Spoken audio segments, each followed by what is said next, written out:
Hey, good morning, fellas.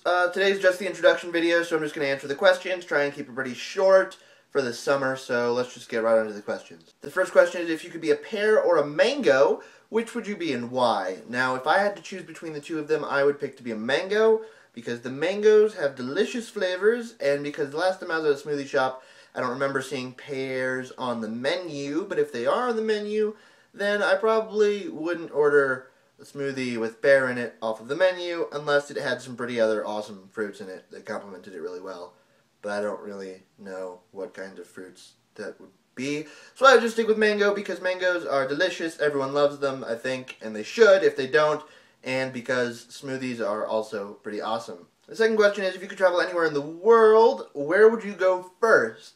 So, based off the question, I assume that we're allowed to travel multiple places because it asks where you would go first.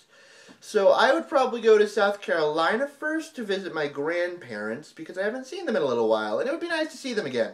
So that's where I would go first. If we're not really allowed to travel a bunch of different places, I guess maybe I would go back to Venice because Venice is awesome and stuff. Otherwise, depending on how you could travel, I guess maybe I'd like to visit Russia at some point, and a bunch of other places. I don't really know. This question's kind of complicated because traveling is just so, it's just something that you like to do. Third question, what is one of your favorite quotations ever? I don't really know who wrote this quotation, but the quotation is a fairly pessimistic quotation, and it goes something like this. Problems are solutions in disguise. There you go. You won the Peace Prize. What would you have won it for? I guess category would be literature, maybe? I don't really know. I don't think I could really do any of the other categories at this point. Literature, I would obviously get it for my trilogy that is in my head right here, which would, like all great literature, of course, be in some ways a response to Dante. Last question, if you could live in one of the Littrad 1, 2, or 4 books, which would you live in and why?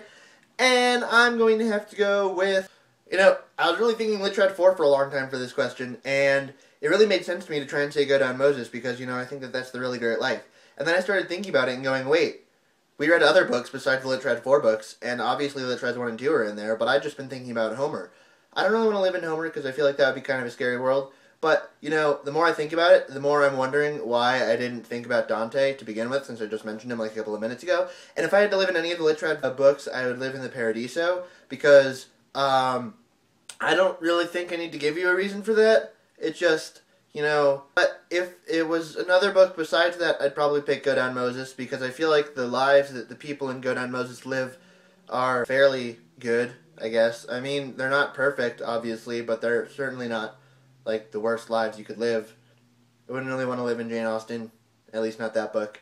And I don't know how much I'd be able to handle living at sea for so long, as much fun as it might be to try out for a little while.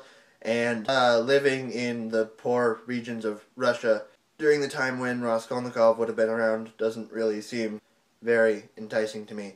So I'm going to go with Paradiso and stick with that. And so that's been my intro video for today. I hope you guys enjoyed it. I will see you on Thursday.